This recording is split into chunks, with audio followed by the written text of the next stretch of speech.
This is the Mooks and the Gripes podcast. Hello, everybody. This is Trevor. Dreamily Paul. Paul, how are you doing on this spring morning? Yeah, a little dreamily for sure.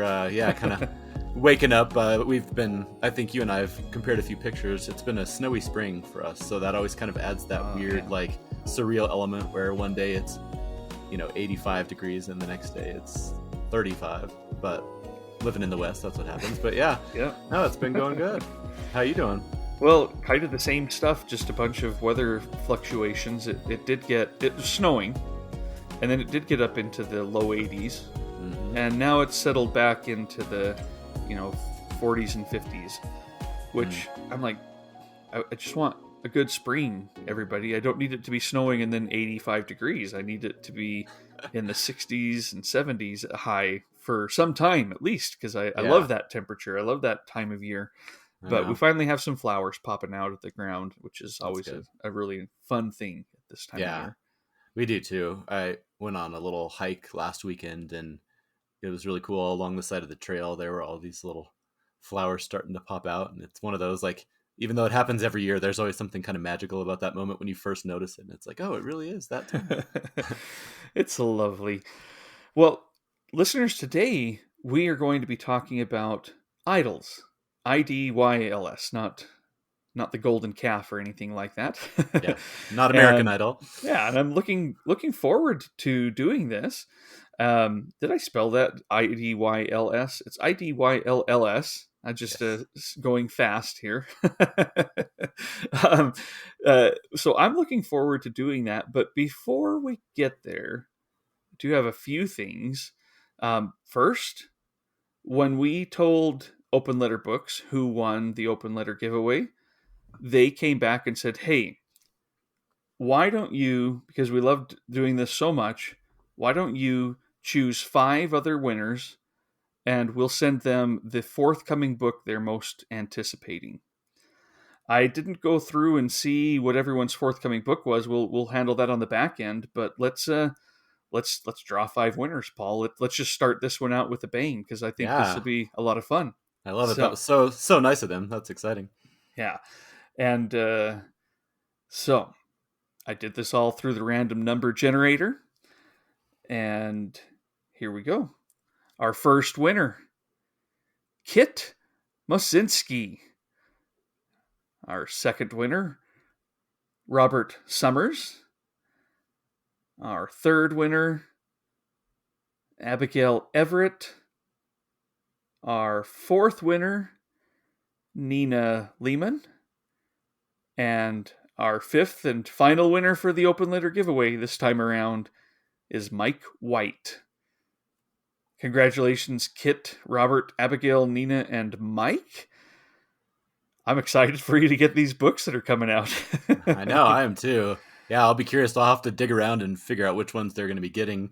But no matter what it is, as we've said, Open Letter has so many great books coming out that I'm sure they're in for a treat.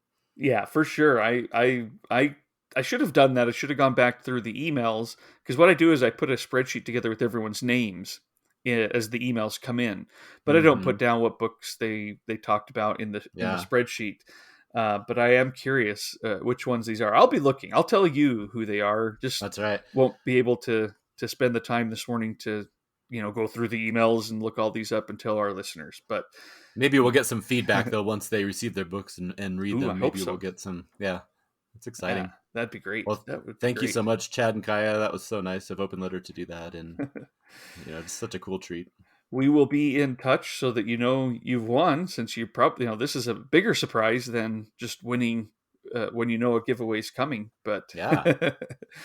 All right. And then the other thing that I wanted to bring up before we kind of got going is another Paul Fulker, who I met about a decade ago now, when the Booker Prize website got rid of their forum, their discussion forum. Mm-hmm. I created a discussion forum that this Paul Fulker came over to talk about book prizes and books and things like that in general. It didn't last too long in that format. It was kind of like Palimpsest, where it was just a My Free Forum kind of site. we eventually just moved to Goodreads, where there's a Mm. lot of discussion capability, and that site is going quite strongly. Well, Paul typed into Chat GPT something asking about the mooks and the gripes. And here's what came back. Mooks and the gripes is a term coined by a blogger named Trevor Barrett in 2011 to describe a behavior observed in book discussion forums, particularly on Goodreads. The term refers to a type of argument where two or more people engage in a heated debate over a particular book, its merits or shortcomings, and they end up talking past each other and focusing more on attacking the other person's argument or character than actually discussing the book. The mooks refers to the person who is well read, analytical, and often looks for deeper meanings in literature, while the gripes is someone who is less interested in literary analysis and more likely to criticize the book for its flaws and personal preferences. The argument often turns into a competition between the two types of readers, with neither side willing to listen or acknowledge the other's perspective. This phenomenon has been observed in various online book communities, and it can lead to toxic and unproductive discussions that discourage people from participating. The term the mooks and the gripes has become a shorthand for this type of argument, and some online book groups have adopted rules to discourage this type of behavior and promote respectful and productive discussions. I mean, first off, that makes me sound way cooler than I am by like blogger Trevor Barrett. In 2011, he coined this term to describe book discussions. And no, Yeah. that I mean, I had my blog start in 2008, and I just looked for a name that I thought was fun and maybe kind of had an idea of gripesy thing in it because that Mm-hmm. rang with you know, being analytical or at least critical. Right. And I like James Joyce, so that's where it came from. I certainly But the have always tried to, in the forums that I've been a part of and have been the moderator for, I've told people, hey, we're here to be passionate about our books, but not attack each other and figure out a way. But yeah, I don't think I've ever really thought about it in this way before. I'm That's glad that so I funny. long ago chose the username Mooks though. That's I really know. self-serving. I know. Like I said, I have been called the gripes a few times, and if based on that, that is not good. Not good at all. No, the thing that's funny is I keep hearing people talk about, how accurate like the AI and ChatGPT. It's eerily accurate in some cases, and it's like, well, in that one, I'm happy to say I don't think that they quite hit the mark. Didn't quite hit the mark, but it's still kind of eerie. Like I know it it has is. it's somehow connected. I mean, the Mooks and the Gripes is a real literary thing, Mm, and yet it somehow connected me and mm-hmm. Goodreads and books Yep. all to a discussion about it and to trying to figure out a good way to talk about books. It's like that is eerily I know. um, on the right line, Yeah. but in a funny way. Go doesn't it's very confident about itself, It isn't is, and that's one thing that it? I've heard. I think it's described. I don't know exactly if it's that, but the hallucination effect that the AI can have, where if it doesn't know, like you said, it will just confidently start spouting out things that if you didn't know any better, you'd be like, oh, okay. So that's funny. I did the other day type into it, write the first paragraph of Moby Dick as if you were a young girl from the American West. Oh And wow, it was like, my name is Hannah. And that's it was hilarious. really funny. I didn't save it or screenshot it, but I'm like, this is really silly and fun That's and funny. weird, and I don't know what to think about it. But No, I thanks, don't either. other Paul, for sharing that that was the result of this one. So That's hilarious. we'll keep that in mind as we discuss things today. That's right. Exactly. We'll talk past each other and have make it very competitive. That's right. All right, Paul, what have you been reading? Yeah, so I can't remember on the last episode if I mentioned. I think I might have said I had just started The Birthday Party by Laurent. Is it Mauvignier? I believe is how you say it. Yeah. Translated by Daniel Levin Becker. Um, so yeah, I've been reading that over the last couple weeks, and I will say it took me a while to read, but not because I wasn't enjoying it. Or man, this book is a page turner in every sense of the word, but it's done in a really interesting way. So you've read it, I know, and Hmm. it's been making the rounds.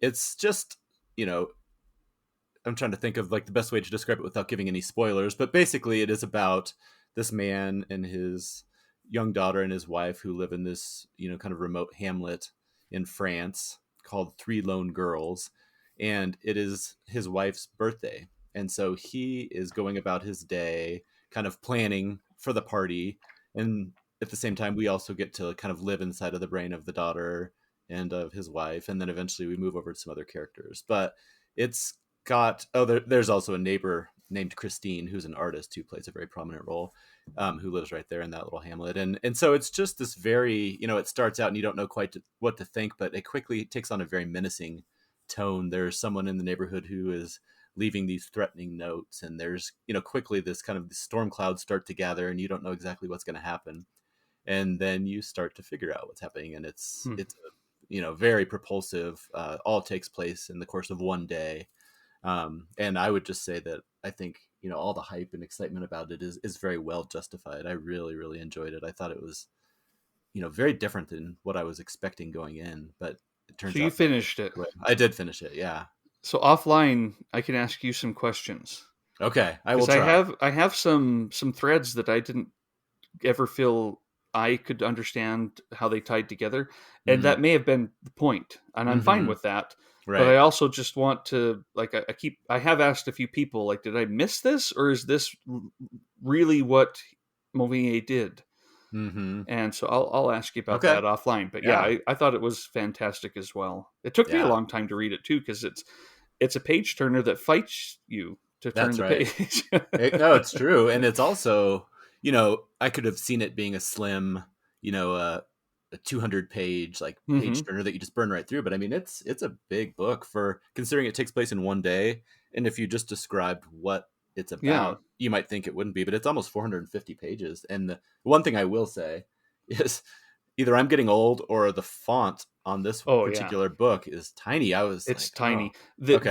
the UK edition from Fitzcarraldo is Mm-hmm. over 600 pages. I want to Oh, say it gotcha. might even be over 650 pages. Yeah, the font is tiny, and that was when I got it in my hands and I opened up and saw that first page. I was like, "Holy crap! I don't know if I can take this on right now." I But I know. started to read it, That's the thing. and before I knew it, I'd read quite a bit of it and thought, "Well, Sucked you in. I guess I'm doing this now." Exactly. No, it was very similar. I got it from the library, and I was thinking it might just be one of those I could read quickly between a couple of other books and have kind of a similar experience where I was like, "Ooh, I don't know if I'm going to be able to get to this," but I made that fateful decision to read the first page, and Fateful off decision. You off I didn't know went. where it was gonna what it was gonna do to you. Yeah, Exactly. I that just pulled out my bifocals and got to work. and it's great because the the book is a thriller, Hmm. but I don't think if he had made it just a typical thriller, it would be any good. I mean, it No, doesn't have much to do with all of that. It's all the other things that are going on that make it really good, added to the dread of the thriller atmosphere and such. And it's a pretty unique book that I thought was really good. it really is. And just by the time you're done, you've been exposed to a variety of different characters, some insiders, some outsiders, and it's just amazing. It's one of those where again, all takes place in the course of a day, but by the end, you feel like you know a lot about every single one of those, which is really amazing the way he kind of does that Hmm. effortless or seemingly effortlessly. So, Probably and was effortless. yeah, I was gonna say he probably just jotted it up first draft. No, it's really good. And then I have also just started one of those little beautiful gems we talk about from Archipelago. And I think you've read this one too, Eastbound by Yeah. Milos de Caringal. Hmm. So this is one you could easily read in a sitting. It's, you know, it is one of those where it's a little over 100 pages. But just due to the nature of the second half of this week, I haven't had quite as much time as I'd like to read. So I've been reading it in little, you know, snippets rather than one big gulp like I would probably like to do. But yeah, it's really, really good so far. It's um, about a man named Alyosha who is, you know, he's packed onto this Trans-Siberian train with a bunch of other Russian conscripts, and they're kind of hurtling across, you know, Russia, heading towards Siberia, through Siberia. Um, Very quickly, he realizes he doesn't want to be there. He's trying to figure out a way to desert, but he's already on the train. He's surrounded by, you know, officers and other people who, you know, would not be keen on that idea of him making his way off the train. And so he just starts kind of internally plotting, looking for potential people he might be able to either partner with, or who should I not let know that this is happening. And like I said, I'm early on, but it's just really intriguing so far. And I was going to say, one of the things I'm really enjoying so far is just the descriptions of the train ride, but also looking out the window, kind of the natural landscapes around him. And it just says, Alyosha is scared. Siberia. And then I won't say it, but F word. This is what he's thinking, stone in his belly, as though seized with panic at the idea of plunging further into what he knows to be a territory of banishment, giant oubliette of the Tsarist Empire, before it turns gulag country. A forbidden perimeter, a silent space, faceless, a black hole. The cadence of the train, monotonous rather than numbing his anxiety, shakes it up and revives it, unspools lines of deportees, pickaxes in hand, stumbling through swirling snowstorms, stirs the frail shacks lined up in the middle of nowhere, hair frozen to wooden floor planks in the night, dead bodies stiff under the permafrost, blurred images of a territory from which no one returns.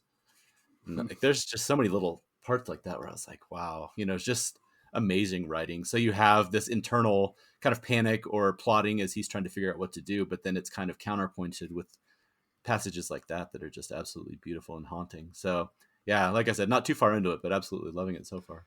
Yeah, I thought that one was fantastic. And did you ever read The Heart that she wrote and No. published? It might have been 2016, because I feel like I may have read it for the Best Translated Book Award. Hmm. I might not have. I can't remember, but sometime, a few years ago. And I was blown away by it too. I had no Yeah. interest in it based on its premise. Mm-hmm. Um, at least it seemed like it could be a completely different, maybe somewhat sappy book, but she has that style that you're talking about that's very propulsive, very, Yeah. it's like you're falling down the stairs in the plot. Yeah, that's good. Or rather, not the plot necessarily, I guess, but the the person's brain that you're inside of. It's like you're falling through it and hitting your Mm-hmm. head on various things that are going on. It's pretty strange, and in a good way. I really enjoyed both of them. Absolutely. And I don't know if this is a fair connection because I haven't read enough yet, but like, you know, in Zone by Matthias Enard, how Mm-hmm. same thing, there's a guy on the train and you feel like kind of the rhythm of the train and the speed and Mm-hmm. some of these other things. I mean, in Zone, for sure, it plays a key role, and even the way the sentences are structured. I'm not saying that that's the case here, but in some ways I could feel a little bit of that same connection of just somebody, their internal dialogue as they're hurtling through space and everything at a fast speed. I think there was a little bit of similarity there. Yeah. Yeah. Well, good. You should be able Yeah. to get through that one pretty quickly once it's a good one to read when you're busy, because you'll still feel like you're getting through a book or two. Yeah, exactly. Hopefully today and tomorrow I'll get some time and yep. How about you uh, though? What have you been reading? all right. So a couple of books for read-alongs. I did finish Anthony Trollope's Framley Parsonage this Yeah. past week, and I'm still enjoying that. That's book 4 of the Chronicles of Barsetshire. So the next one for next month will be A Small House in Allington. Okay. That I'm really looking forward to that. I'll admit, while a lot of people in the group are loving Framley Parsonage and think it might be their favorite, I'd say of the 4 I've read, it's in 4th place. Oh, interesting. Not in a bad way, not because I didn't like it. It just didn't quite have the same amount of magic that some of the others did for me, but Interesting. still very good. And it has a lot more to do with some of the old characters. The Grantleys play a pretty big role in it, and the Proudies, but a little bit off to the side. And you haven't met the Proudies yet, because they come in Oh, Barchester Towers, it's not in true. I the need to Warden. catch up. I'm falling behind. Well, can I ask you a quick question about Yeah. so earlier when you mentioned you were going to be doing this, I asked you if you thought that if you had any concerns about the speed of this and kind of the potential assignment feeling of it. Have you felt any of that, or are you still just feeling Not yet. good things? Good. Good things. I'm really excited to get back in. I'll, Good. I'll wait until May to start Small House at Allington. but I'm excited about it. Okay, good. This one just it wasn't the to read another one I don't want to. Yeah. I wasn't quite as connected to some of the main characters, and I have some ideas why. Mm-hmm. And it's totally its own little thing, but I still did really enjoy it. Still trollop in ways that I appreciated, but some of those magical passages where you kind of step back with the character Mm-hmm. that I love. I'm always like highlighting all of those in the Warden and at Barchester Towers, even with the kind of in quotes bad guys like Mm-hmm. Dr. Grantley in the first one, Archdeacon Grantley. I love that part where he steps back and says, "I feel I've been a little bit too harsh on Dr. Grantley in these pages, and readers may walk away with a bad impression of him, which may be warranted, but also a little bit incomplete. There's more to him." Yeah. And he does that in all of these books, and I love that kind of stuff. And I felt like he was a little bit less into that with this one. He does a bit of it. There's another kind of villain, who's kind of a I don't know. He swindles people into signing onto debts that he has with him, Mm-hmm. and he doesn't really do his part in making sure they are protected, Oh, and it okay. ruins people for real. And Trollope does step back a few times to show a little bit more of him, but it's not quite the same because I still don't like him. I could see through all the harsh exterior of Archdeacon Grantley, Mm-hmm. and a little bit tougher to do with some of these characters when I'm like, oh, just don't buy. Like they should have a little bit of a comeuppance, Right. or at least not make me feel like I shouldn't be judging them for some of these horrible things. Now, it's not like he says you shouldn't be judging them, but I don't know. It just didn't quite work. I didn't care about the new characters as much as the old characters in this one, and so they would pop up. You get Dr. Thorne Mm-hmm. in this one. You get the Greshams that are in Dr. Thorne. All of those are characters that I came to love in their books. And so when they pop up in this one, I'm like, no, I want to go home with them. I don't Right. want to go to Framley Parsonage, That's funny. and but still really enjoyable. And there's something about just the blurb of the next one that I'm already like, oh, I'm excited to get to that small Nice. house at Allington That's great. and get to know That's these fun. people. So, but the book that I started last night that I'm really excited about is I also started one by Archipelago, Hmm. and it is Ida Jessen's A Change of Time. I have no Mm. idea if you say Jessen, I don't know, Yeah. because it's translated from the Danish by Martin Aitken. And I only got to page 15 last night before I put it aside, but it it's a book that takes place in journal entries, and the very first one is from January 3rd, 1904, and all it says is, "I am on my way now. Everything is packed. I haven't the time to write this. I shall continue later." And then the next entry, May 19th, 1905, so over a year later. "Yesterday I received a visit." And that's it. Wow. Well, then we step into what I feel is going to be the bulk of the book, which is the end of the year in 1927 through 1928, through some time in 1928. And you are meeting a woman who says something about finding a journal. So, that'll come up, but I still don't know anything about what's going on there. But her husband is dying, and he is a town doctor, and she was a school teacher, and it just feels like I don't know. We're going to learn a lot about how all this goes, and it sounds like a pretty complicated relationship. I don't know, good or bad, and maybe a little bit of both. But there's a part where she goes to visit him, and it says, "His face was unaltered since yesterday, the orbs of his eyes covered by the deathly membranes of his eyelids. Always I have wanted to look into his blue eyes. The fire of that urge burns still, though I have long since become an old wife. How I have yearned for its flame to be extinguished, for no embers to remain, nothing that might ever reignite, consigned to the ash pan. Look, I said out loud, look what I've brought you." I held a hand up in front of his face, trying to fool him. I sat down. A short time later, I said, "Open your eyes." He didn't. and yet I had the feeling he was awake. Mm. It's just I don't know. I'm excited to get further into it. It's written really well. I mean, Martin Aitken's translations are always really nice reads, but Mm-hmm. I do want to point out that in the blurb it says that she, the author, is also the Dutch translator of works by Elizabeth Strout, Marilyn Robinson, and Alice Munro. So yeah, Oh, it wow. got me there. Seriously. It's made for you. That's Yeah. really cool. I have two of her books from Archipelago, that one and A Postcard for Annie. Mm-hmm. And I have not read either one yet, but based on what you just told me, that needs to change. Yeah, I think you'll enjoy it. I mean, I Yeah. after 15 pages, I just know you will. Yeah.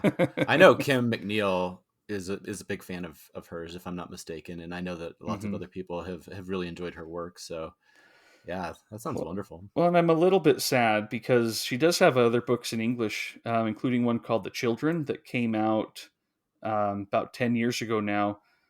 But to buy it, it's like $30 in paperback because it's from one of those, let's see, maybe the University of Washington. Oh, okay. Anyway, just which they need to be supported too, but it's like $30 for a paperback. Yeah. I don't know. Maybe their rights will lapse and I was gonna Archipelago say will maybe pick it up. Archipelago is eyeing it from afar. But all right, well, listeners, thanks for going through that with us. I always enjoy catching up with Paul and Yeah. sharing some of these things with you. Uh, we're here to talk about idols in literature, and we we will share some books about this to try and discuss what we consider and to explore some of these themes. What is an idol? But I thought let's start much like we did when we did our epic reads. What is an epic?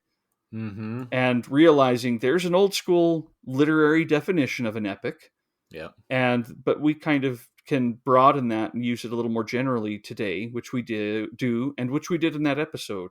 I think it's the same thing with an idol. Yeah. There is a pretty specific literary translation literary trait Definition. Yeah. Trait. definition. Mm-hmm. And it kind of talks about a pastoral scene or bucolic. It calls to mind a type of paradise that is unblemished by modernity and industrialism. It's like a bit of heaven on earth, Mm-hmm. and your moments that you can connect in those. So they're often poems, Mm-hmm. shorter poems that focus on these pastoral or rural scenes as kind of an idealized, uh, place and time, highlighting peace and contentment, maybe the right way. Yeah. We are quite distant from a lot of that in today's world. Mm-hmm. Even though you and I live out in the West and probably spend a lot of time out in nature, um, I don't run into a lot of shepherds No, and, unfortunately. and sheep, even though we do have quite a bit. And the deer walk down our street quite often, but it's still them walking past how homes and vehicles and Right. all this Garbage stuff. cans. Yeah. Exactly. Right. Um, so I like the broader definition, which is something along the lines of, and I just if you Google it, this is what you'll come up with: an extremely happy, peaceful, or picturesque episode or scene, typically an idealized or unsustainable one. So it can be an idol that is in the modern world, but it's usually relatively brief. We Mm-hmm. may, this is maybe stretching the definition a bit, and I'm just going to put money on the table that Paul is going to even challenge that definition today. I might a little. But I really like the idea of these moments that become very meaningful Mm-hmm. and are happy, peaceful. At least they feel like it may be at the time, picturesque in some way, but unsustainable. Yeah. And I love books and stories that deal with these things that kind of haunt you maybe for the rest of your life. And Absolutely. it did make me think, and I'm curious what your thoughts are. If you, in exploring this, what is the difference between nostalgia and books about nostalgia versus a book about an idol? Do you have any That's thoughts on interesting. that? Yeah, Let me think about that, because I was kind of jotting down some thoughts, and some of the kind of phrases that came to mind for me were like stolen moments, often preceding big changes. Like several Hmm. of the books I talk about take place right before like one of the world wars, for example. So you can feel this looming, and Oh often yeah. it is looked back on from the future, Yeah. or someone kind of stepping outside of their normal worries and concerns of life, just for a brief time to get away from everything. But I said often there's nostalgia or even melancholy that kind Yeah. of seeps into a lot of these, which is something I absolutely love. So, yeah, that's a good question. I don't know. I think an idol can because it's often something you look back on. It can contain within it nostalgia, though Yeah. it might be more to it than that. I think of nostalgia as a bit of homesickness, Hmm. sentimentality, regret, and longing. Um, and I think an idol that you look back on that's kind of an idealized time in life, you can feel that nostalgia for it, that longing for it, the regret that it's over. Yeah. But nostalgia can also just be more generalized, I think, and talk about a certain age or decade, or the way that we want to reboot things from the 80s or 90s. Right. Right. Right. I don't feel like those were because of an idol necessarily. So I think there's a difference, but I think we're probably most of the stories that I've got are going to deal a little bit with nostalgia as well. Yeah, for me too. Yeah, I guess the only thing I would say is maybe nostalgia sometimes is for like a way of life, or at least it could be, or like a Hmm. bigger, like you said, a decade or a certain Yeah. time in your life growing up. Whereas these, I think there is the nostalgia mixed in, but it's a very brief. It's almost like that one summer or that one week or that one day that just kind of stands out. And so, yeah, I don't know that it's nostalgia all the time, but yeah, tinged with Hmm. regret, or just in your later life as you get older and certain things change. That there's just this moment that you kind of hold up is that was one of the moments in my life that, like, you use the word haunting, and I think that that's something that I've thought about with pretty much all of the ones that I'm going to talk about today. Okay, now as we get into some of our books and try to poke around with the barriers and definitions here, I think there are a couple of books that have come up so many times on this podcast that definitely popped first in mind when Yeah. I was thinking of this list. And several people, when we kind of asked, hey, what do you think of, wrote these titles in. And so I'm going to leave them off of my list. Okay. And I tried to dig a little deeper, not because Yeah. these are wrong. I love these books, but I Yeah. tried to dig a little bit deeper. And I think you said you weren't going to include them either. My apologies if you changed your mind, but the one that of course came to mind was J.L. Carr's A Month in the Country. Mm-hmm. Love that book, Yep. and definitely deals with a summer, a month in the country that was a bit idealized. It was all roses. There were some difficulties, but the narrator is looking back on this time, and at the Yeah. end, he is so sad that that time is gone and that place exists, but them not in it, Yeah. because he's still thinking about that moment. It's like if you went there, you'd see around every corner your past self and the people who were there in their past forms as well. Mm-hmm. And so I love A Month in the Country. I do too. And it has one of the things I was thinking about, or a couple of the things.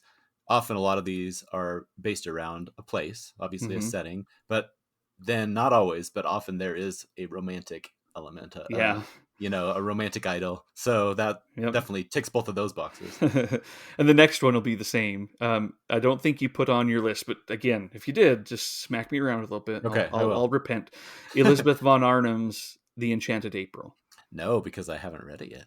Oh, okay. I Yeah. I keep forgetting that. I I know. mean, Despite I've jumped on board with most of the books that you have raved about, but that's one I still am savoring, waiting for. it's April, Paul. But I Ooh, know, that's true. I know it's April. It's April 15th as we're recording this. So you do you. Yeah, If it's it's not this not. April, then it's another one, and that It's not you'll. a bad idea though. Eastbound is pretty short, and so if I That's finish right. that, I do have a couple weeks left in the month. Well, I won't go into it too much then. Again, it was one of my top books that we talked about a couple of years ago on our end of year episode. or I guess at least I did, since you haven't read Yeah, it. I think it might have been your top book, wasn't it? It might have been. I think it was. It certainly feels like that's right. And just love it again. The Enchanted April, again, as you say, a time, and it doesn't deals with a specific place. It's spring. It's the burgeoning of everything, and there's romantic intrigue going on in this book throughout. So those are two books that, again, I think just fit really well. Mm-hmm. That they're not boring, but maybe hearing me yammer on about them again might not be as fun as me thinking, okay, what else do I have on the shelf? Right, right. So, Well, hopefully I won't be yammering on about any that I've talked about before, but yeah, it oh, is. that's It's not a problem if you are. It's not that that's yeah, a bad thing. I wanted to more challenge myself I know. to think about this a little bit harder and differently. So, I did the same thing because I went through several other options that I was considering, and I can just throw them out there as ones that I couldn't quite decide if they fit the bill. One being Tess of the D'Urbervilles, which I think is closer to the older definition that you talked about, uh-huh. this idealized pastoral scene. And I think Hardy does a lot of playing with that because he will have these scenes with shepherds and these romantic valleys where the sheep are grazing, but then it's like counterpointed by these really harsh and kind of violent and sad scenes. So I think that one I thought about bringing up just because I think it provides an interesting kind of juxtaposition, but I didn't. And then the Mountain Lion by Uh-huh. again, this is risky because hopefully these aren't ones that you picked. Nope. But that's two children who are going to visit this ranch in the Rocky Mountains every summer. Again, not completely idealized, but there are moments in that one that I thought were also, worth exploring. So I just wanted to add a couple little cheats, a little bonus that I ended up not going in that direction. And really quick, you started to say bye, but then I Oh, think oh, that's by Gene Stafford, just for our yes. listeners to, Yeah, thank you. Thank you. yeah. And then I'll do one more again, a little bit of a risk. Hopefully this isn't one you're going to talk about, but The Go Between. Nope, I haven't read that one yet. Yeah. Okay. All every book that we've been bringing up, by the way, for the most part, is available through NYRB Classics. Yeah, that's funny. It's true. And that one's by LP Hartley. That's another one where again it's at least in the area of this, I think. It's this boy who has to go somewhere for a summer for different reasons. He's having trouble at home. He goes there and he kind of gets caught up in the middle of this love affair between these two other people, and he's kind of the messenger between them. But there are some idealized moments of setting, and it's also the idea of just this break from reality, something very different than what he's used to. So anyway, I'll just throw those three out there as little cheats of people who want to either talk about whether or not they fit the bill, or if nothing else, they're just great books. Yeah. All right. Well, why don't I start today? Yeah, Because I have one more NYRB classic to throw on the list as my choice of a book about an idol. I might too, actually. Maybe just get them out of the way. Yeah, Um, so the one that I think about often, that I love, and I don't know if you've read this one. It's Vivant Denon's No Tomorrow. I have That not. oh, it's so fun. It's really short. In fact, looking back on my review, I'm like, I kind of kept on holding off buying this book because it's it's dual language, so it's longer. The page count is longer than it might otherwise be, Mm. but the story itself is like 35 pages. Oh wow. So, but it's so worth it. So worth getting it. It's translated, the NYRB Classics edition, translated by Lydia Davis. It's actually a different translation in that book of French short stories, the Penguin Book of French Short Stories, that I Mm-hmm. need to read and kind of see how I feel about it. But I love Lydia Davis's translation of No Tomorrow. And I mean, if you go and look at the cover for the NYRB Classics edition, um, it it's just looks like, if someone were to say, "Paint me a picture of an idol," Chat Yes, it GPT, does. it would. This is maybe what it would come up with. But it's a French story taking back place, back in the time when the men had their hair pulled up and a little bit curly on the sides, and Mm-hmm. big dresses and these big soirees, and a lot of stuff going on behind the curtains. Mm-hmm. And this is one where a young man who was in love with someone else goes to this party and has an evening with the woman, who's kind of in charge there, and she is definitely in charge. She takes him and gives him an education. But this is how it begins. It says, I was desperately in love with the Comtesse de, and then it, as it does in old stories, has an not no name there. You're Right. supposed to supply your own, I guess. I was 20 years old, and I was naive. She deceived me. I got angry. She left me. I was naive. I missed her. I was 20 years old. She forgave me. And because I was 20 years old, because I was naive, still deceived, but no longer abandoned, I thought myself to be the best loved lover, and therefore the happiest of men.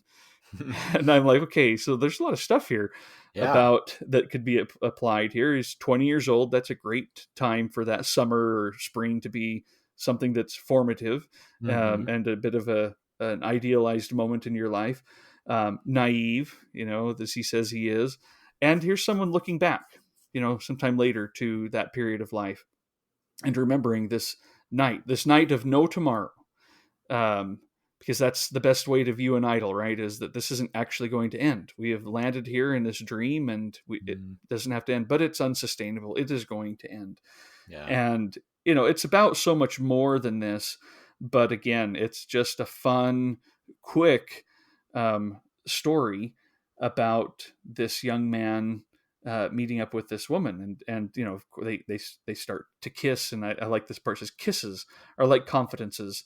They attract each other, they accelerate each other, they excite each other. In fact, I had barely received the first kiss when a second followed upon its heels, and then another. Their pace quickened, interrupting and then replacing the conversation.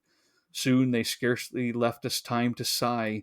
Silence fell all around us. We heard it, for one sometimes hears silence, and we were frightened. We stood up without saying a word and began to walk again. That's So, good. very good story.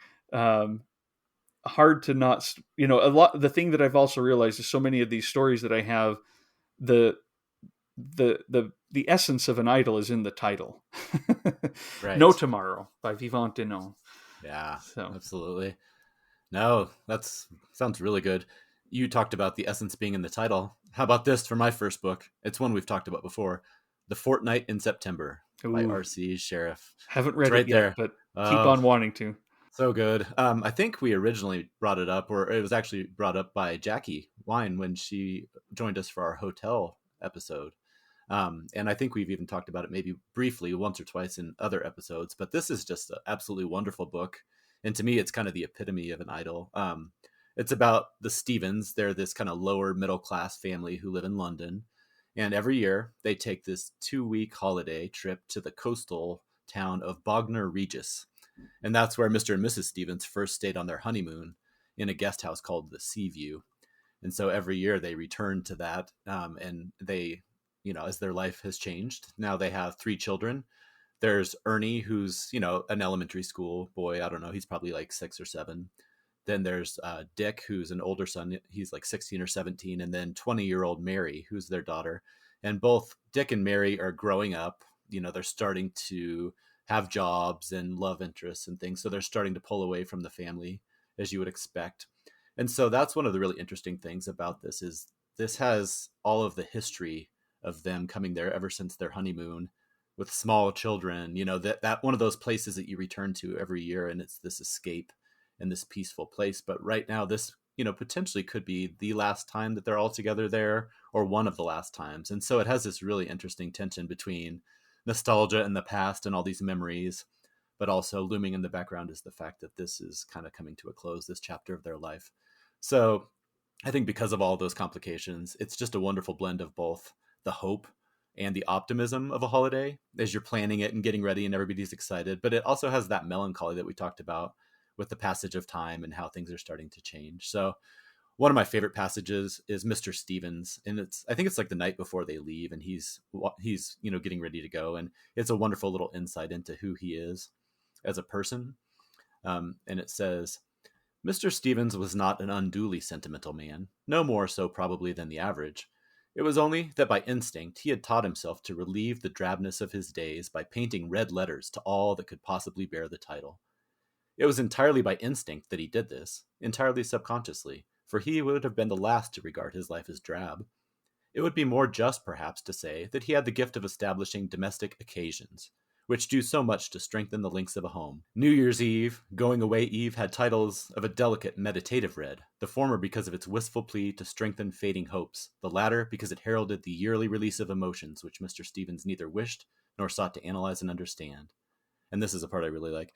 The man on his holidays becomes the man he might have been, the man he could have been, had things worked out a little differently. All men are equal on their holidays. All are free to dream their castles without thought of expense or skill of architect. Dreams based upon such delicate fabric must be nursed with reverence and held away from the crude light of tomorrow week. And I just really like that idea of like, that I think that ties into the idol of like, this is a moment where you can kind of be your idealized self, who you really should be if it wasn't for all these other obligations and work responsibilities and all these other things. So it has some wonderful passages like that about the anticipation side of things. But there's also this really nice passage that's more about the melancholy. This is when the first night they're there, but he's doing that thing that you do during these moments sometimes where you're already realizing that it's started and that means it's going to end. And you're trying not to think about the fact you only have a week left or whatever. So it says, but he knew that time only moved evenly upon the hands of clocks. To men it can linger and almost stop dead, race on, leap chasms and linger again. He knew, with a little sadness, that it always made up its distance in the end.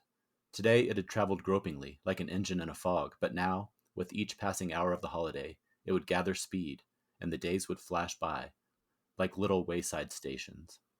And I just thought, oh, it's so good. It's just that wonderful tension of like, you just started the holiday, you're right in the middle of it, you have all this excitement, you're unpacking the suitcases, but already in the back of your mind, you're already thinking about how short it's going to be. So yeah, it's just Yeah. a great book. It at different points you jump into the different minds of the different people, and you actually see the different perspectives that they have on the holiday. But like I said, looming behind all of it is the mixture of memory, but also like the acknowledgement that this is kind of all coming to a close. It's just a beautiful, sad, but also sweet book. I really liked it a lot.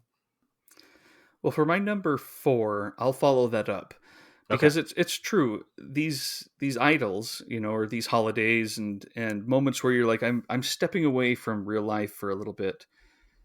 They can haunt you, kind of with that beautiful time. I don't mean like with regret necessarily, but just haunt you because it's past.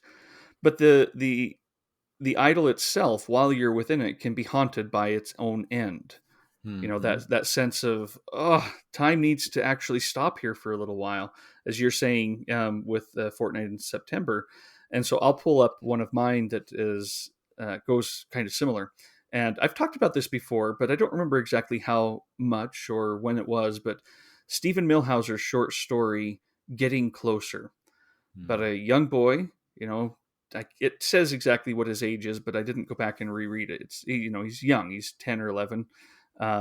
He's on holiday for a day with his family, and he gets to go and sit on, go float down the river, the lazy river, on a raft, and just enjoy this moment. He's been looking forward to this for a long time, but this poor child can't seem to enjoy it because the end is getting closer as he gets closer to its very beginning.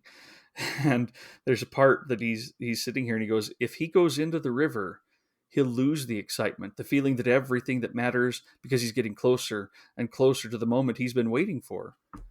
When you have that feeling, everything's full of life, every leaf, every pebble. But when you begin, you're using things up. The day starts slipping away behind you. He wants to stay on this side of things, to hold it right here. A nervousness comes over him, a chilliness in the sun. In a moment, the day will begin to end. Things will rush away behind him. The day he's been waiting for is practically over. He sees it now. He sees it. Ending is everywhere. It's right there in the beginning. They don't tell you about it. It's hidden away in things. Under the shining skin of the world, everything's dead and gone. Mm-hmm. Whoa. And So that good. adds a level of depth to these idols to me, where I feel like the way that they haunt us is because of what Milhauser is talking about here. We realize that not only is that time over, but we're all, that this time we have on Yeah. Earth is not going to last forever. The time we have as children is going to be over. The time that we have people in our homes who are our children is coming to an end. Sorry, Hmm. Paul. I know you're closer than I am, but not It's by funny. far. It's funny you mentioned that because today is my older son's 18th birthday, so we are definitely having those feelings of like, Oh, yeah, it's happening. So no, absolutely, I think you're exactly right, and I am curious to hear your thoughts on.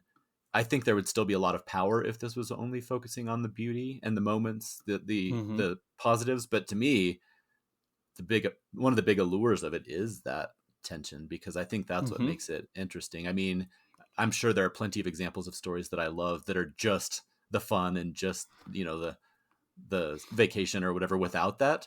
But I do Yeah, think maybe every single one of the stories that I talk about here has a strong element of that, the passage of the, time and the of loss. loss. Hmm. Mm-hmm.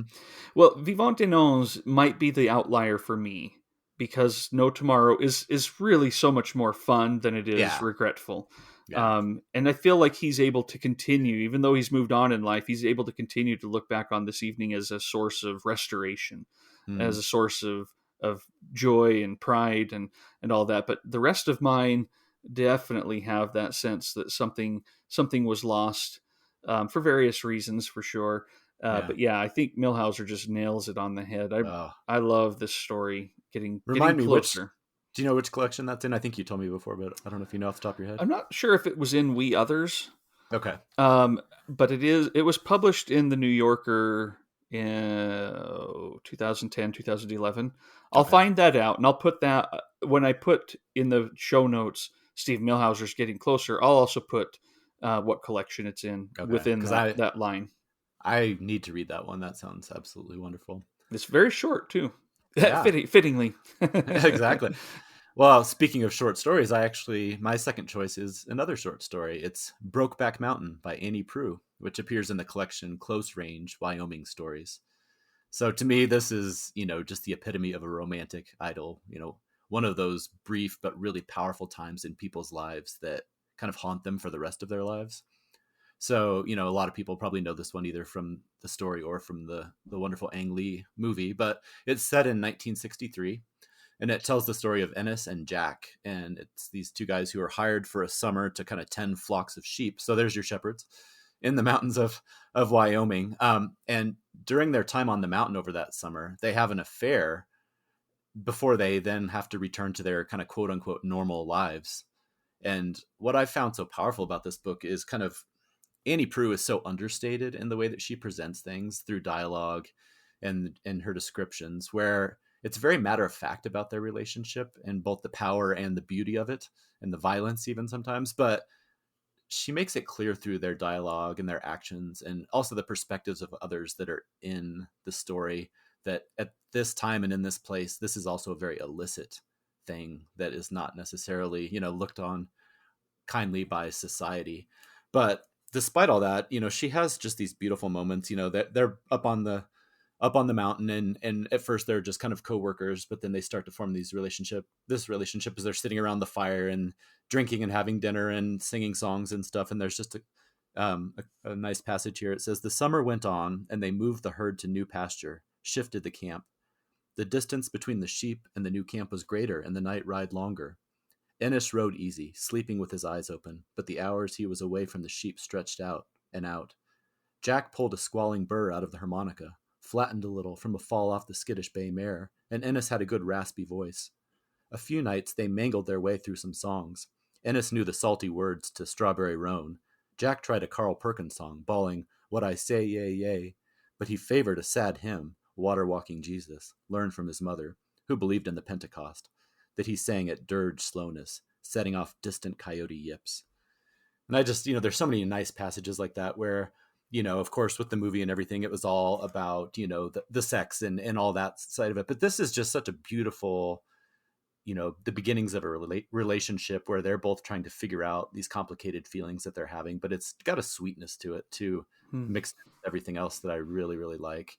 So the idyllic part of the story right there, that's really only a few pages long, but then we follow their relationships through the following years and decades where they go back and they marry women, have families, go about their lives. And so over the next 20 years, we kind of watch their separate lives play out with marriages and children and jobs and all that. But they do, I mean, this is not too much of a spoiler, they do reunite for these brief liaisons throughout their lives, camping trips and a lot of remote settings and things like that. So I don't know. I just thought this was such a good one because not only that summer, but also that chance they got to truly be themselves. And there's definitely a lot going on where they have to move on Mm-hmm. and become who they quote unquote are supposed to be, but it never really changes what happened that summer and the impacts it had on them. So I don't know. I love it so much. There's just one more quick near the end. It says, later, that dozy embrace solidified in his memory as the single moment of artless, charmed happiness in their separate and difficult lives. Nothing marred it, even the knowledge that Ennis would not then embrace him face to face because he did not want to see nor feel that it was Jack he held. And maybe, he thought, they'd never got much farther than that. Let be, let be. And I just, so that story just gets me every single time. And Annie Prue is so good. She's just so unsentimental, but yet she still gets you every time. So anyway, yeah, I love that story, and I thought that was a really good example. Yeah, that's an excellent example. And you're right. If you only know it through the Ang Lee film, which is a beautiful film, I love that I film. do too. You're in many ways, I feel like you're missing out on what Prue is actually doing with that story. They took Yeah, it different directions, yeah, and both in good directions, and I love them both. But I do you're too. right that I think the story is a lot more about, probably a lot more adjacent to an idyll than the movie could be. Hmm. Yeah, I So. agree. All right. Well, you just did a short story. Well, I realize four of mine are short. Vivant Denon's No Tomorrow comes in a longer book, but as I said, the story itself occupies only a few dozen pages. So I have four basically short stories, so two more of those. And the Okay. next one I'll talk about is Guy de Maupassant's A Day in the Country. So again, let's go with this very on the nose title. Yeah. And the edition that I read is from Oxford World's Classics, A Day in the Country and Other Stories, translated by David Coward. But the reason I know this story at all, I never came upon it in classes or anything like that. I didn't stumble on it on my own, but it's through Jean Renoir's wonderful film A Day in the Country. I just love this film from the 30s. Love it. And so wanted to read the story as well. And they're very similar, but also there's kind of a bit of a difference in that Jean Renoir never got to film the very, very, very end coda, which I think was Mhm. in the works for most of it. And so the film was kind of viewed as unfinished, but then there's actually a plate at the beginning of it saying, a storm interrupted our work, but the film you see here is complete. And I think what they're saying is, this is, we don't need that coda to still have a very powerful ending and powerful things. And I agree. But the coda is a part that I think really talks about some of this regret and longing for a time that is past, and how much of an effect some of these very brief moments can have on somebody. This is a story about a family from the city. The dad is an iron magnate. He's got money. They go out to the country to spend a day out by the river and kind of loll about and picnic.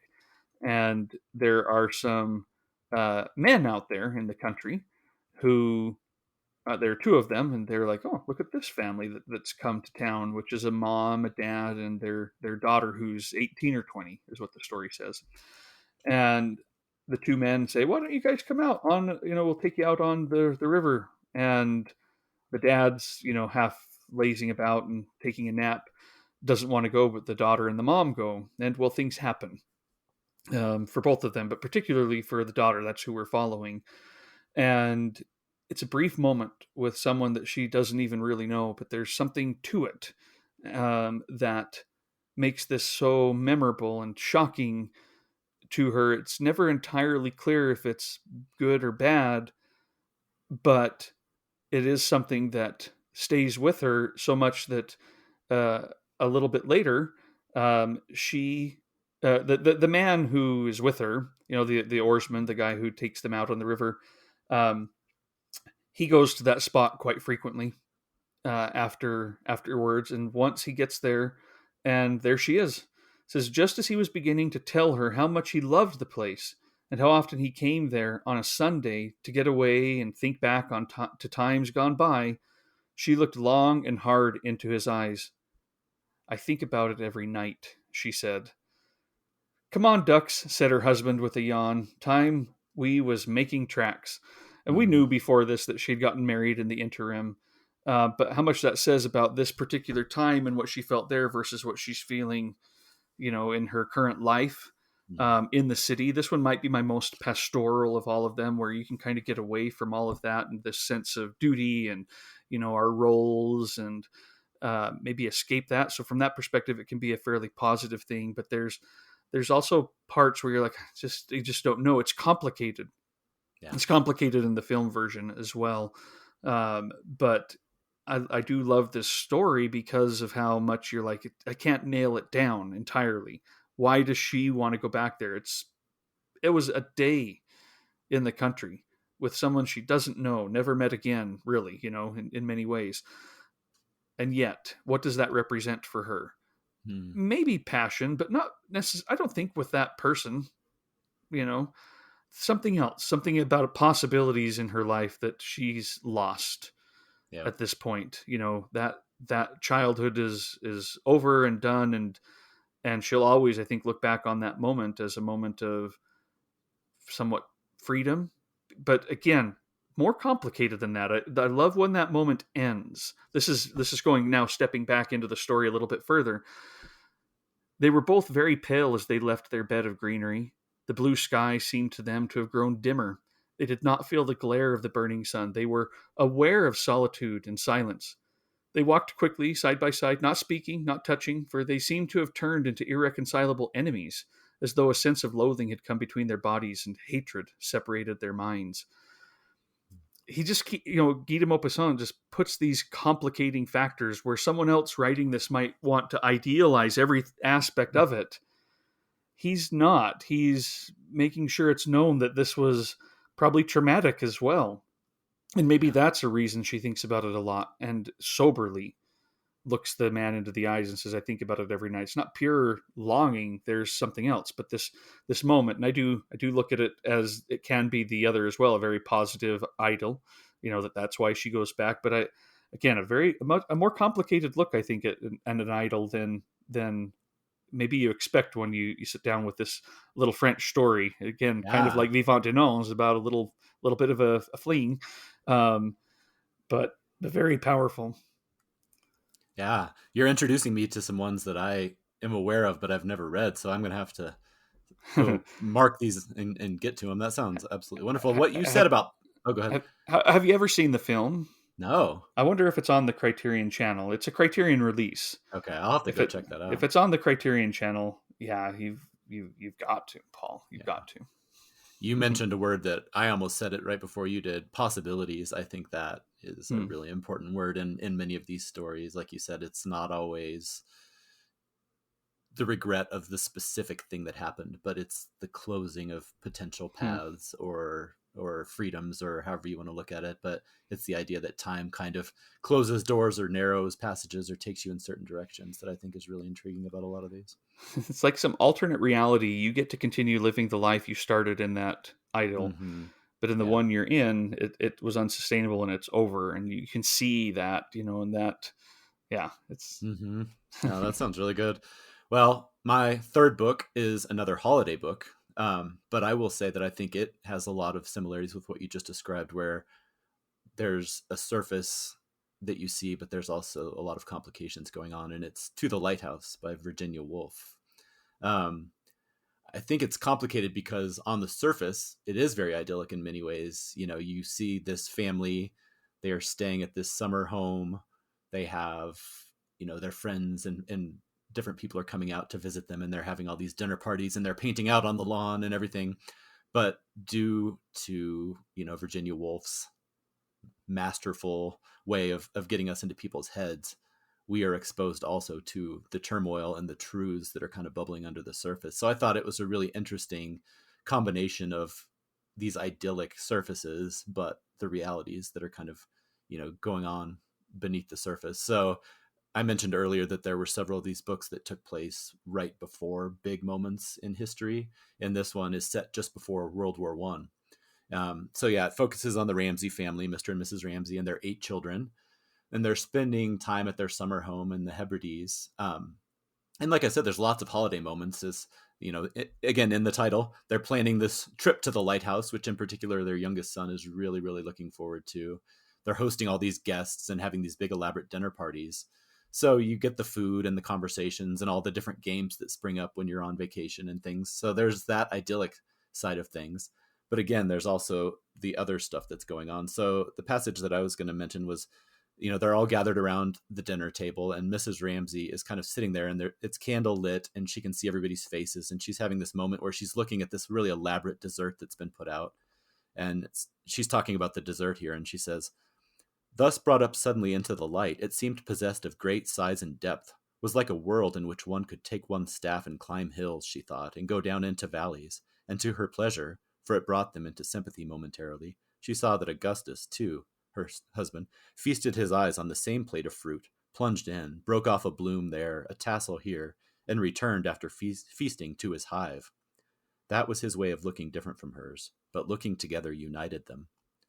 Now all the candles were lit up, and the faces on both sides of the tables were brought nearer by the candlelight and composed, as they had not been in the twilight, into a party round a table, for the night was now shut off by panes of glass, which, far from giving any accurate view of the outside world, rippled it so strangely that here inside the room seemed to be order and dry land, there outside a reflection in which things wavered and vanished waterily.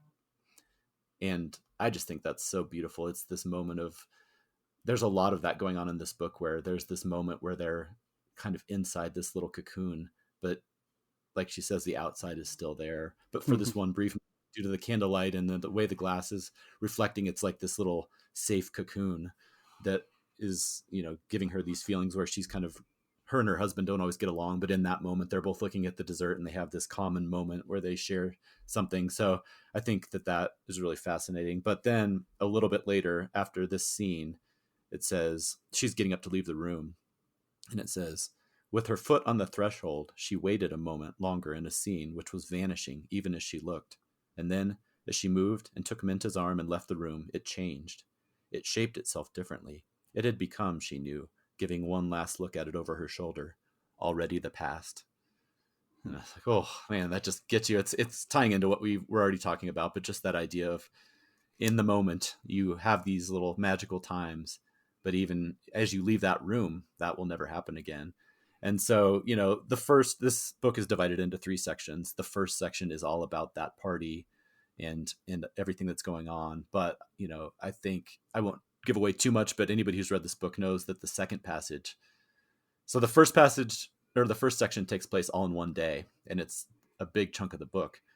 The second section is like hitting the fast forward button and you watch time just fly by. Yeah. I remember the first time I read that, I was just absolutely stunned. It was one of the most amazing literary things I think I'd ever seen. And it does really put a fine point on the fact that that time in this first section was a very brief time, counterpointed by these decades flying by. And then the third section, certain members of this party come back and everything has changed. And they're looking back on that first time, you know, and just thinking about everything, how time has wrecked and changed everything. So I think that book, you know, like you said, is very complicated, but it includes both the idyll and the aftermath. Yeah. That's, I think, my favorite Virginia Woolf book. Yeah. And it's so good for those very reasons are why I'm really attracted to it. It makes you feel like you're there with them and kind of enjoying the moment, but also all the complicated feelings and resentments and you know things. Do you feel on. like it was the one where I thought it still would apply as an idyll? Oh yeah, but I'm curious to get do you think it I think fits the absolutely bill? Especially so I even, as you were saying that, I thought, I think Jacob's Room would also probably apply, at least as it contains these moments within the text. But I think that To the Lighthouse is even more than Jacob's Room. Jacob's Room is really about a life, and it begins out on the beach and in this moment that could be an idyll that's passing away, and there's a moment of fear, like, where's Jacob? And you realize that in that moment, you can kind of see that the mom is trying to picture a world without Jacob, because he's Mm-hmm. just, he's around the corner. You don't see him, and that fear in those moments. But the book goes and explores a lot more, and a lot more about Jacob through other people, and then ends in his room with him absent. Um, won't go into all the spoilers and stuff, but I Right. think it's very much a little bit about that, and maybe putting a whole life as the idol, Mm-hmm. while exploring it. But I think to the lighthouse even more so. Yeah, Just fantastic. I know. Well, and many of the books that we've talked about are ones that I think take place in summer or warmer months, but I've got two to end on that are colder. Okay. The first one is William Trevor's An Idyll in Winter. Mm. And it's a short story published in The Guardian. And it begins with a summer idyll. It really does. There's a young girl, she's 12, it's summertime, and she is, when it starts, waiting for her tutor to arrive. She doesn't know who he is, but she's kind of excited about it. And, here comes the 22-year-old tutor. Well, nothing really happens. Like the book, the story is not going in that direction, but of course, the young girl develops kind of a crush and loves this time because her whole world is opened up. She's learning about literature. They live on the moors. She's learning about passion and idols. She's reading some of these poems and such. And this is the person who brings that to her, and he kind of recognizes even then that, like, this girl is getting a little bit attached, and so he moves on and tries to forget it. It's years later that he goes back. He's a map maker, he's married, he has kids, and he goes back to this town because his job takes him there, and runs into her again. And as you might expect, eventually they kind of start their own affair, to where, and this is where I think is where I want to go with this one in terms of exploring an idol. He connects that first period of their life together when they were both younger to the affair that they have years later. And that kind of forms a life where his time as a married man with those kids that he loves, and William Trevor's very clear about this. He doesn't like being away from home. Mm. He wants to always be back home, but that becomes a separate life, a separate, on a separate plane almost. Like that almost becomes the idol, the unreal thing. and Mm. and he's with Mary Bella as the young girl who's older. When they do get together, they have this time together in the winter. But we know from the title that this is not going to last. It's unsustainable, and it shouldn't. But where do you go from there? I won't spoil it because I don't think you've read this one. Mm-mm. Um, but he does a really good job of exploring these planes of time, as always. I feel Yeah. like so many of his stories kind of are like time packed on itself. It's like he could see in however many dimensions that might be. Yeah. you Right. know, for William Trevor, all things are present. Um, but he sees in this particular case the effects that these moments have had on all of the people involved, and just a lovely story, a sad one, as is often the case with Mm. William Trevor, but so well done, so interesting. And he calls it An Idyll in Winter, so I had to put it on the list, whether it applies or not. I was gonna say you got it. He gave you the trail of breadcrumbs right to that one. Right. That's awesome. Every time you talk about William Trevor, I wonder why I'm not always reading William Trevor. I know. I feel the same way. Like, why did I not read one yesterday? Yeah, exactly. Oh, that's great. Well, my next one is actually an essay. It's called Down the River, and it's from Edward Abbey's wonderful collection, Desert Solitaire. Hmm. I've talked about this book before, and I think probably even this essay. It's one of my all-time favorites. It's about Edward Abbey and a friend of his, and they're taking this final boat trip through Glen Canyon right before it's going to be dammed and flooded to create a reservoir. And so this is a really interesting, to my point of view, it's a really interesting look at the idea of an idol where it's not only nostalgia for a time, but this place is literally going to disappear. So we spend time with them as they're traveling down this river and camp, and they're just soaking in all of these places and sites that will soon be, literally underwater and never, be able to be seen again. So to me, it epitomizes both the extremely happy and peaceful and idyllic thing. They're boating down the river. They're camping by the side of the river and listening to the water. They're eating, refried beans and drinking whiskey or whatever, and just chatting and laughing and telling jokes. But throughout the whole thing, there's this very much that unsustainable aspect that we talked about. So I'll just read a couple of quick passages here. It says, "The time passes very slowly, but not slowly enough. The canyon world becomes each hour more beautiful the closer we come to its end. We think we have forgotten, but we cannot forget.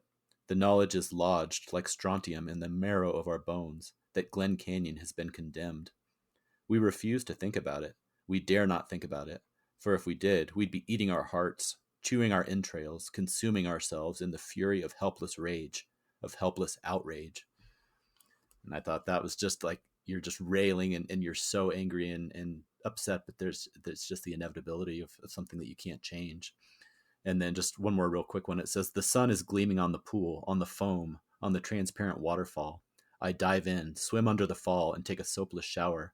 Lie on the rock in a patch of sunshine and gaze up at the small, irregular fragment of blue which forms the sky in this place. Then I return through the tunnel to camp and companion. Has this particular canyon been seen and named by earlier river runners? No doubt it has, but I find no evidence to dispel the illusion that I may be the first to ever have entered here, and probably the last."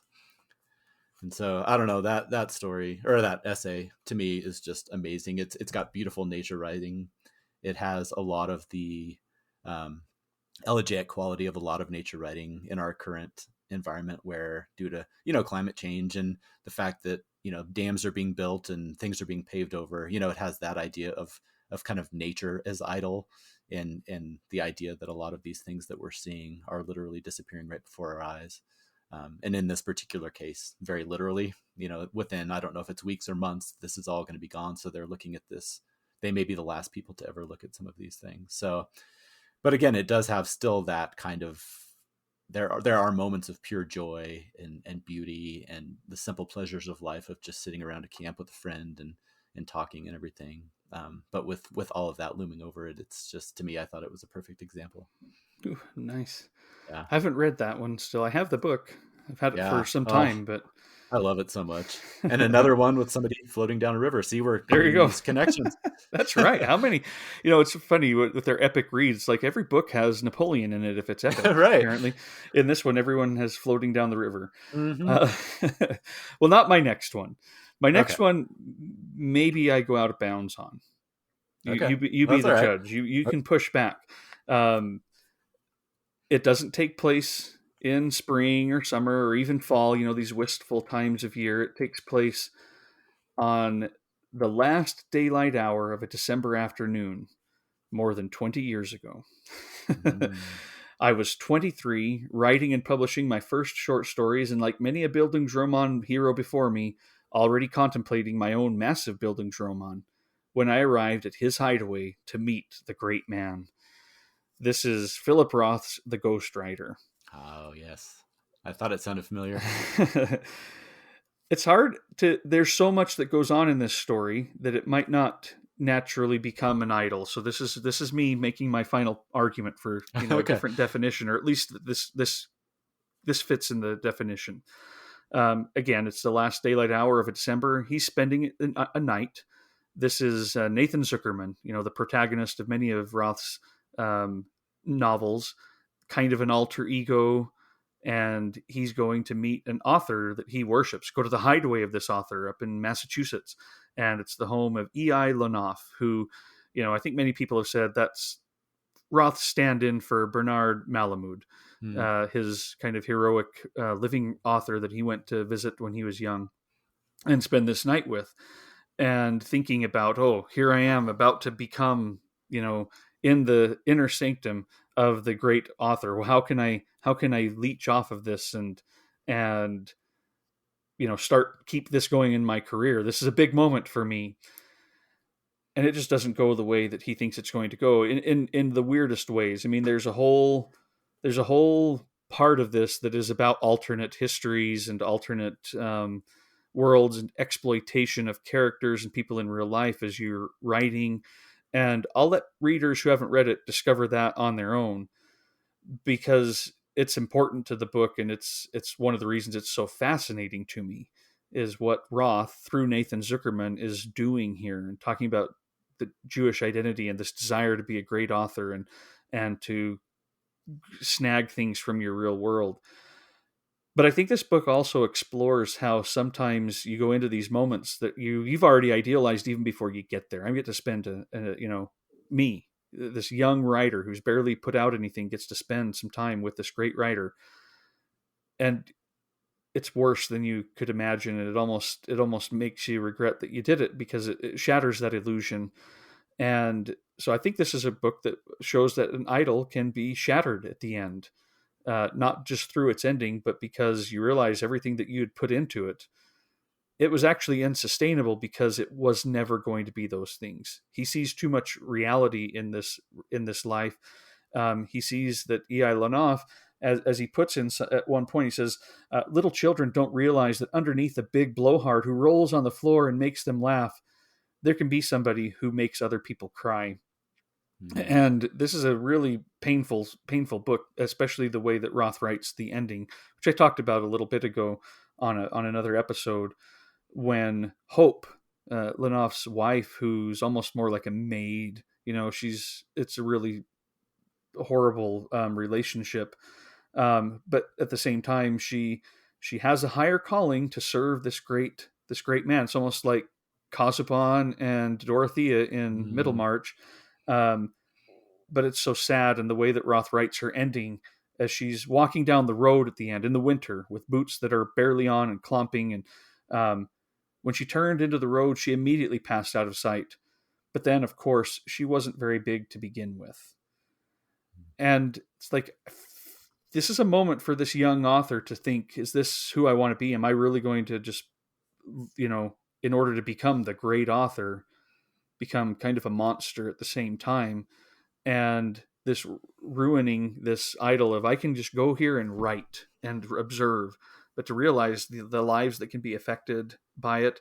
I'm not saying all that's actually fully in the book or Roth's entire point. I think it's Right. in there, and I think Roth is chasing that, but also many other things, because Roth was willing to complicate things by his own failings and by his own problems and his own shortcomings.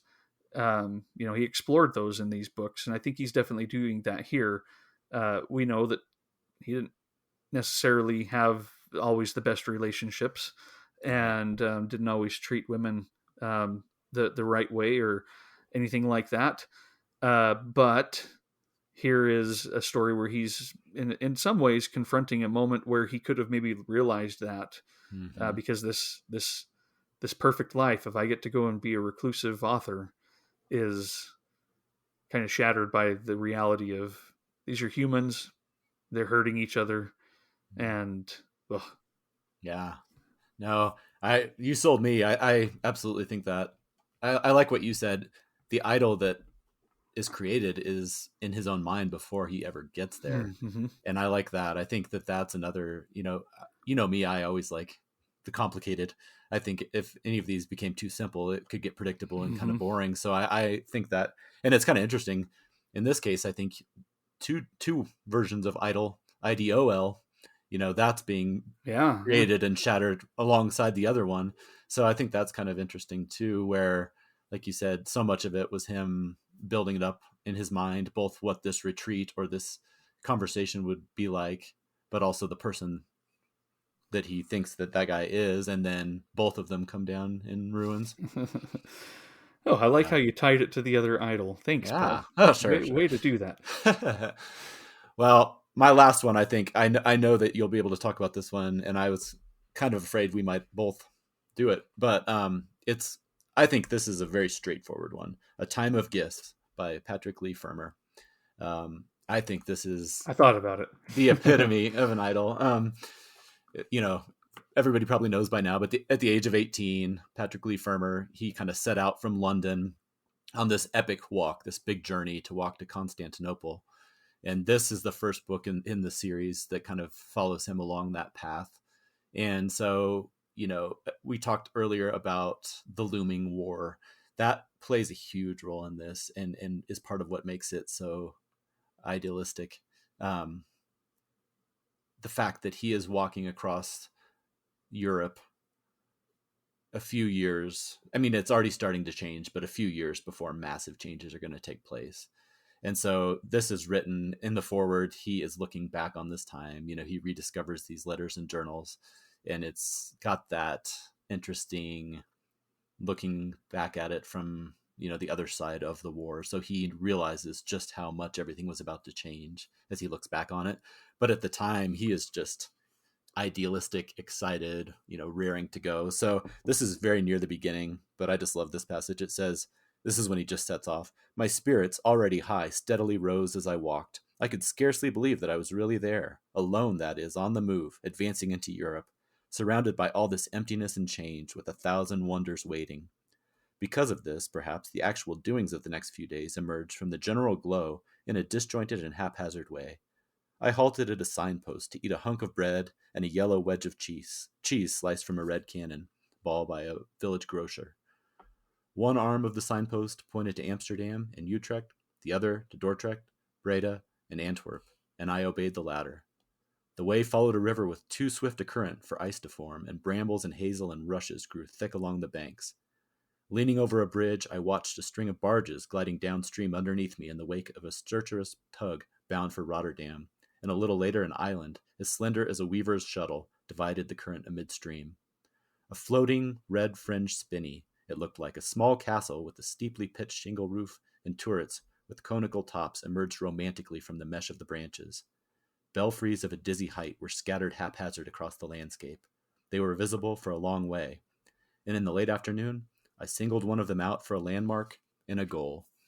And he just sets off for it. And just so, I Mm-hmm. love that book so much. I love, again, the nature writing, but also, like I said, there's just this looming, like as he's going along, he's drinking beer in German beer halls, and they're all having fun and they're getting drunk and they're dancing on the tables and whatever, singing songs. And then some Nazi soldiers kind of come in, and it just kind of puts this shadow because things are starting to change, and they don't know exactly what's going to happen, but you can just kind of feel it in the air that this is that moment before the storm hits. So, I know you love this book, and I could go on and on forever, but I couldn't not put it on this list because I Mm-hmm. feel like it's just maybe the best example of all of mine of that moment of just youth and pleasure and adventure and excitement, but looked back on with this lens of kind of, years later, you realize just how special it was. Yeah, he's so good. In fact, it's interesting because it's almost like he never actually did stop in leading that kind of life. Yeah, it's true. He all of his books through all of his time periods, like, and this is when I went and lived in a monastery for a few weeks. This is when I was, doing covert operations in the war, in Greece and on these islands, and he seemed to have quite the life. But yeah, I love that book, and it brings to mind that a lot of times these books, or reading these books, they can become idols in your own life. Oh, absolutely. This That's a great moment point. of it's unsustainable. The book's going to come to an end, but it can be amazing. It can be meaningful, and you can look back on them forever as kind of a special moment, but a formative moment. And I definitely look at this one as that. I adored my time with this book. I think back still to the evening when my brother and I sat down to record that podcast episode that we did on it, Mm-hmm. which was now over a decade ago. That was in 2012, I believe. And we talked in that evening. We talked about all the evenings when we used to go and visit our grandma, who lived a block away when we were kids, and listen to her tell us stories. Mm-hmm. And it was brought up because there are moments in a time of gifts where he's sitting listening to some of these older people telling him stories, and he's so tired that he kind of drifts off, but he regrets it because he would have loved to have been able to sit there and listen to their stories about their lives forever. And I remember Brian and I talking about that and thinking, yeah, I'd love to go and be able to sit down with grandma again Mm-hmm. and just be there. Yeah. And weirdly, that conversation is another one of those moments for me that I just really value, that time that we had together, recording about this book and my time reading the book. It's kind of cool that You've brought it up before, maybe not in these terms, but sometimes reading these books creates their own time. It's busy. Life is busy. You carve it out, and it can become its separate. It can become separate, not tainted by the busyness that we're worried about. If we sit down, try and steal a few moments of the day to read, and we're always like, oh, it's no point. Well, they kind of coalesce and become their own moment of time if you can create them and do that. And it's awesome. I love it. Oh, that's an amazing connection. I love that. That is an absolutely perfect place to end. I love that idea of not only are we reading about idols, but it is creating an idol for us in that moment. I love that. Yeah. All right, Paul. Well, thanks for joining me today again. I Yeah. This is the reason why I wanted to do this topic. Is it's spring. Yes. It's that time of year that can be busy, but also you can go out and smell the flowers. And Mm, I'm looking forward to it, and looking forward to our next few episodes as they're coming up. I love going outside to be able to read. Maybe if there's a mm. few warm sun rays coming down, Yes. Amidst the that snowflakes. Yeah. right. No, So we have our hammock is ready and waiting. I've mentioned it many times. That's one of my favorite places to read as we get into spring and summer, and we're not quite there, but we're getting close. So I can't wait. And yeah, nice. as always, thank you for the wonderful conversation. I love how these topics during our conversations go in so many directions that I never would have expected. It's one of my favorite things about doing this. So Yeah, I thank love you. it too. Yeah, Listeners, if you have any thoughts on any of this, please share them with us. We'd love to hear them, and look forward to many more. Uh, absolutely. have a good one. Thanks. Thank you for listening to this episode of the Mooks and the Gripes podcast. You can follow the Mooks and the Gripes and get show notes and book and film reviews at mooksandgripes.com. On Twitter, you can find Trevor at Mooks and Paul at BiblioPaul. You can also get information about future shows on our Patreon. If you'd like to donate to the show, anything and everything, even $1 a month, helps and is deeply appreciated. You can become a patron at patreon.com/mooks. Until next time.